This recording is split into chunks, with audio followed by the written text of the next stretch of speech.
Dukung terus channel Atta Ataki dengan cara subscribe, like, dan komen serta share. Belajar sabar menghadapi ujian dari kisah Nabi Ayub alaihi salam. Allah mengutus para nabi dan rasul untuk menyeru manusia dalam ketaatan kepadanya. Selain itu, para nabi dan rasul juga diutus untuk menjadi teladan bagi umat manusia. Salah satu nabi yang dapat menjadi panutan perihal kesabaran saat menghadapi ujian adalah Nabi Ayub. Bagaimanakah kisahnya? Simak pada uraian berikut ini. Nabi Ayub alaihi salam hidup pada tahun-tahun 1420 sampai tahun 1540 SM. Beliau berasal dari Romawi. Beliau diutus Allah untuk menyeru kaumnya, yaitu masyarakat di daerah Huran, sekitar Yordania dan Syria agar menyembah Allah. Kisah Nabi Ayub. Sebelum ujian kesabaran menimpanya, Nabi Ayub diberikan limpahan karunia nikmat oleh Allah. Beliau dikaruniai badan sehat dengan wajah yang rupawan. Beliau juga diberi anugerah berupa anak-anak keturunan yang baik dan seorang istri yang setia. Menurut pendapat ulama yang paling populer, nama istri Nabi Ayub adalah Rahma binti Afraim bin Yusuf bin Yakub. Di sisi materi, Allah pun memberikan harta yang melimpah sehingga Nabi Ayub menjadi seorang yang kaya raya. Tak hanya berupa uang, harta tersebut juga mewujud dalam bentuk tanah dan bangunan yang luas di daerah Batsniyah, salah satu wilayah dari negeri Huran. Beliau juga memiliki bermacam binatang ternak dalam jumlah yang sangat banyak hingga tak ada orang yang bisa menandinginya. Binatang ternak tersebut berupa unta, sapi, kuda, keledai, dan kambing. Dengan banyaknya nikmat yang telah Allah diberikan, Nabi Ayub pun rajin bersyukur. Beliau menjadi seorang hamba yang bertakwa dan menyayangi sesama. Nabi Ayub rajin menyantuni anak yatim, janda, duafa, dan orang yang sedang dalam perjalanan tapi tak punya uang untuk melanjutkan Ibnu Sabil, serta memberi makan orang miskin. Sosok penyabar dan penuh rasa syukur Nabi Ayub alaihi salam mempunyai keturunan dan rezeki yang melimpah. Ia selalu bersyukur dan tekun beribadah. Hal itu membuat iblis iri. Ia meminta izin kepada Allah SWT untuk menggoda keimanan Nabi Ayub alaihi salam. Apa yang akan dilakukan iblis kepada Nabi Ayub alaihi salam? Apakah iblis berhasil menggoda keimanannya? Ujian kesabaran Nabi Ayub. Nama Ayub alaihi salam disebutkan Allah bersama para nabi lainnya pada Al-Quran Surah An-Nisa, ayat 163. Sesungguhnya kami telah memberikan wahyu kepadamu sebagaimana kami telah memberikan wahyu kepada Nuh dan nabi-nabi yang kemudiannya, dan kami telah memberikan wahyu pula kepada Ibrahim, Ismail, Ishak, Yakub dan anak cucunya, Isa, Ayub, Yunus, Harun, dan Sulaiman. Dan kami berikan Zabur kepada Daud. Kemudian Allah menceritakan tentang ujian yang diberikan kepada Ayub dan bagaimana beliau bersabar menghadapinya. Sebagaimana firman Allah dalam surah Sad ayat 41-44.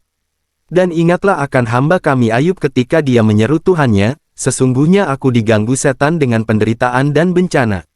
Allah berfirman, hentakkanlah kakimu, inilah air sejuk untuk mandi dan untuk minum. Dan kami anugerahi dia dengan mengumpulkan kembali keluarganya dan kami lipat gandakan jumlah mereka, sebagai rahmat dari kami dan pelajaran bagi orang-orang yang berpikiran sehat. Dan ambillah seikat rumput dengan tanganmu, lalu pukullah dengan itu dan janganlah engkau melanggar sumpah. Sesungguhnya kami dapati dia Ayub seorang yang sabar. Dialah sebaik-baik hamba. Sungguh, dia sangat taat kepada Allah. Allah memberi ujian kepada Nabi Ayub dengan mengambil kembali seluruh nikmat berlimpah yang dia berikan kepada beliau. Pertama, Allah timpakan kepada Ayub alaihi salam penyakit kulit di sekujur tubuhnya. Bahkan Ibnu Katsir menafsirkan, tidak ada satu pori-pori pun dari tubuh Nabi Ayub yang selamat dari penyakit juzam kusta itu. Dengan itu Allah mengangkat nikmat paras beliau yang rupawan. Badannya yang semula sehat, segar, dan bugar Allah angkat dengan menimpakan tubuh yang sangat lemah karena penyakit itu. Saking lemahnya, dikisahkan Nabi Ayub sampai tidak sanggup berjalan sendiri untuk buang hajat ke kamar mandi, sehingga istri beliau harus menemani. Putra-putri beliau pun Allah ambil, semuanya meninggal dunia. Tak sampai di situ, harta Nabi Ayub yang berlimpah dan tak ada yang menandingi jumlahnya juga Allah tarik kembali. Nabi Ayub pun jatuh miskin. Ditambah dengan kondisi penyakitnya, semua orang menjauhi beliau. Nabi Ayub pun mengasingkan diri ke suatu tempat. Hanya istri beliau yang setia menemani, juga dua orang sahabat beliau yang selalu mengunjungi. Para ulama pun berselisih pendapat mengenai berapa lamanya Nabi Ayub menjalani ujian tersebut. Ada yang mengatakan bahwa Nabi Ayub sakit selama 18 tahun. Ada juga yang berpendapat hanya 3 tahun saja. Sebagian ulama ada pula yang menyebutkan bahwa Ayub alaihissalam ditimpa musibah tersebut selama 7 tahun 7 bulan 7 hari. Namun Rasulullah Shallallahu Alaihi Wasallam pernah bersabda sebagaimana diriwayatkan oleh Anas bin Malik tentang berapa lama waktu Nabi Ayub menjalani ujian ini. Sesungguhnya Nabiullah Ayub alaihissalam berada dalam ujiannya selama 18 tahun. Baik keluarga dekat maupun keluarga jauh menolaknya kecuali 2 orang laki-laki dari saudara-saudaranya. Kedua saudara itulah yang selalu memberinya makan dan menemuinya. Istri Nabi Ayub pun sangat kasihan melihat kondisi suaminya itu. Hingga pada suatu hari saat membawakan makanan untuk Nabi Ayub, sang istri mengusulkan sesuatu kepada beliau. "Wahai Ayub, seandainya engkau mau meminta kepada Allah, tentu Dia akan memberimu jalan keluar." Demikian saran istrinya yang tak tega melihat Ayub alaihissalam sakit demikian lama. Namun, apa jawab Nabi Ayub? Beliau menolak dengan alasan yang luar biasa. Jawaban inilah yang menandakan betapa tingginya derajat keimanan Nabi Ayub. Kesabaran tingkat tinggi juga beliau perlihatkan melalui jawaban atas saran istrinya tersebut. "Aku telah diberi kesehatan selama 70 tahun. Sakit ini masih derita sedikit yang Allah timpakan sampai aku bisa bersabar sama seperti masa sehatku yaitu 70 tahun, demikian jawaban Nabi Ayub.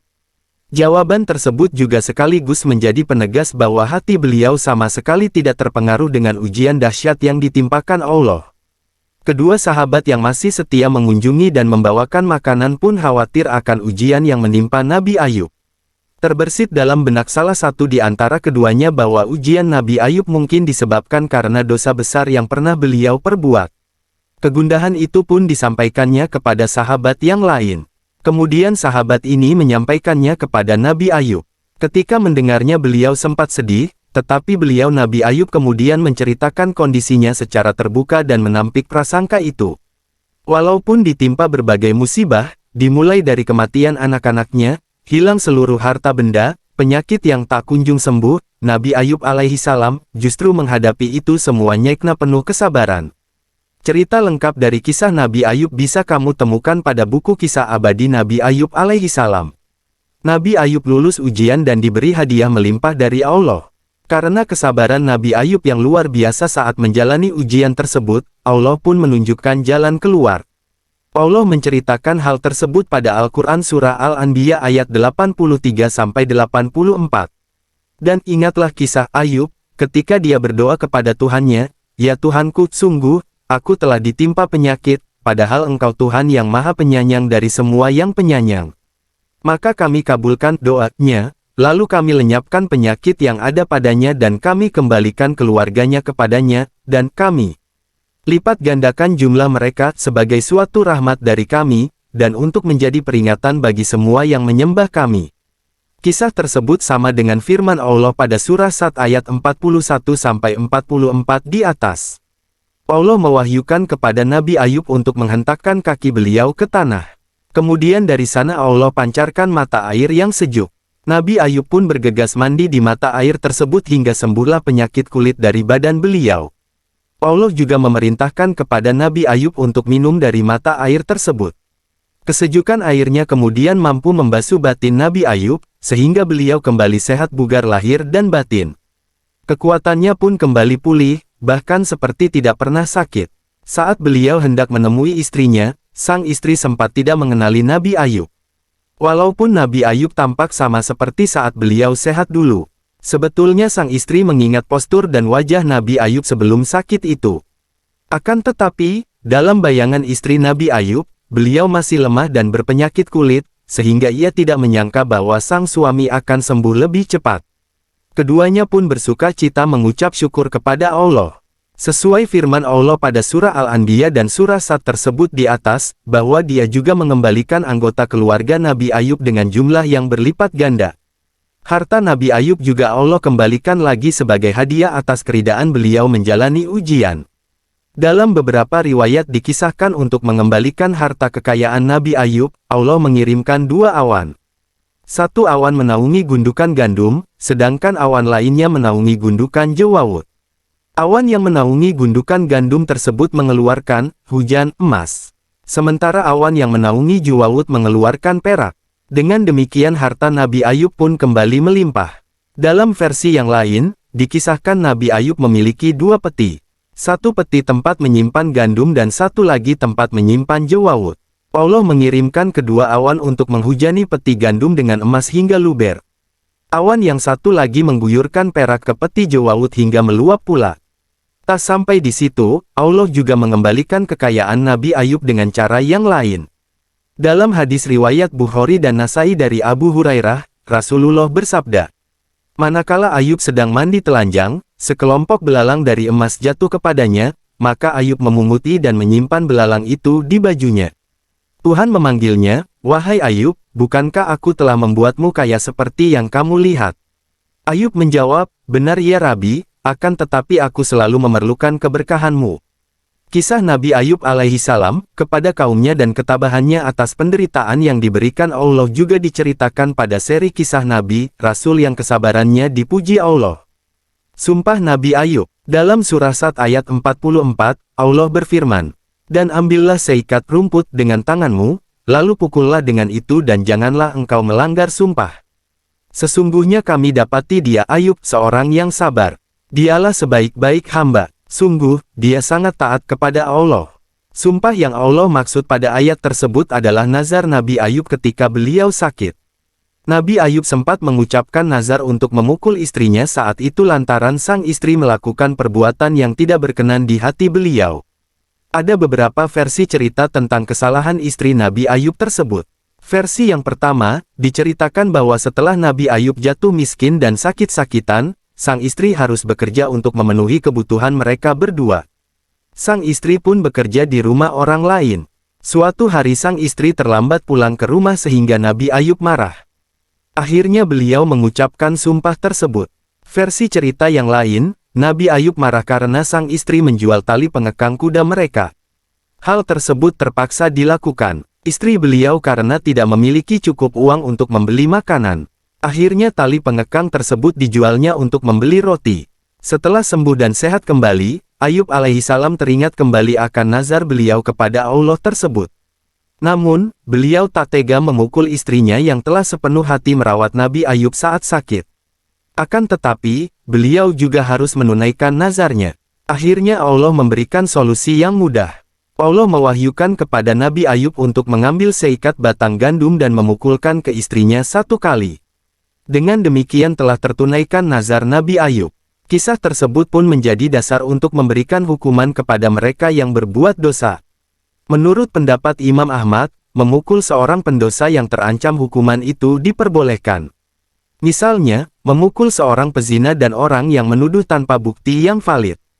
Mereka boleh dipukul seperti cara Nabi Ayub memukul istri beliau. Hal tersebut dilakukan agar si pendosa tidak celaka setelah dipukul. Pada masa Rasulullah Shallallahu Alaihi Wasallam hukuman seperti itu juga pernah dipraktikkan. Beliau pernah memerintahkan kepada para sahabat untuk menghukum seorang laki-laki sakit yang berzina. Rasulullah menyuruh para sahabat untuk memukul si lelaki tadi dengan 1 janjang kurma. Dalam 1 janjang tersebut terdapat 100 cabang. Dengan demikian, 1 pukulan saja sudah melaksanakan hukuman tersebut. Berbagai kisah Nabi, termasuk kisah Nabi Ayub alaihi salam yang menjadi sarana untuk membangun ikatan batin yang kuat mengenai ajaran Islam dapat kamu temukan pada buku Amazing Kisah Al-Quran Teladan 25 Nabi dan Rasul. Pelajaran dari kisah Nabi Ayub. Salah satu tujuan Allah mengutus para Nabi dan Rasul adalah untuk menjadi teladan bagi umat manusia. Demikian pula Nabi Ayub, kisah beliau syarat hikmah yang dapat menjadi pelajaran berharga bagi kita, sebagai berikut. Bersyukur dan bersabar, seperti telah diceritakan di atas bahwa ketika Allah memberikan limpahan nikmat dan harta kepada beliau, Nabi Ayub rajin mensyukurinya. Beliau rajin beribadah sehingga menjadi insan yang takwa. Beliau juga rajin menyedekahkan harta kepada mereka yang membutuhkannya. Sebaliknya, ketika Allah memberikan ujian kepada beliau, Nabi Ayub pun memiliki kesabaran tingkat tinggi. Meski menderita karena penyakit dan kemiskinannya, Nabi Ayub tak pernah mencela Allah. Harta dan anak hanyalah titipan. Dari kisah Nabi Ayub kita belajar bahwa semua harta dan anak-anak yang dikaruniakan Allah hanyalah titipan di dunia. Pemilik sejati dari semua yang kita miliki saat ini hanyalah Allah Subhanahu wa Ta'ala. Sewaktu-waktu Dia bisa mengambilnya kembali. Karena itu kita hendaklah selalu rendah hati, berprasangka baik kepada Allah. Meski menderita dalam waktu yang tidak singkat, Nabi Ayub senantiasa berprasangka baik kepada Allah. Tingginya keimanan yang beliau miliki membuat Nabi Ayub yakin bahwa semua yang Allah berikan adalah yang terbaik. Selalu menggantungkan diri kepada Allah. Hal ini tercermin dalam kisah yang diceritakan oleh Rasulullah tentang Nabi Ayub yang memunguti belalang emas dan dialognya dengan Allah. Meski telah mendapat jaminan kekayaan dari Allah, tetapi Nabi Ayub masih tetap menggantungkan diri beliau pada berkah darinya. Selalu melaksanakan nazar atau sumpah kepada Allah. Seperti yang dikisahkan dalam surah Sad ayat 44 tentang solusi yang mudah bagi Nabi Ayub untuk melaksanakan nazar memukul istrinya. Melalui ayat tersebut Allah memberitahukan kepada kita bahwa seperti apapun kondisinya, nazar tetaplah harus dilaksanakan. Allah akan memberikan balasan hadiah atas kesabaran. Seperti kisah Nabi Ayub di atas, setelah mendapatkan bukti kesabaran beliau, Allah pun menggantikan penderitaannya dengan nikmat yang berlimpah. Kesehatan, harta, dan anak-anak Nabi Ayub dikembalikan lagi dengan berlipat ganda. Demikianlah kisah Nabi Ayub alaihi salam. Semoga kita semua mampu mengambil hikmah dari kisah beliau, para nabi dan rasul, serta orang-orang saleh di masa lampau. Dengan demikian kita bisa menjadi sebaik-baik manusia seperti mereka. Amin. Semoga bermanfaat.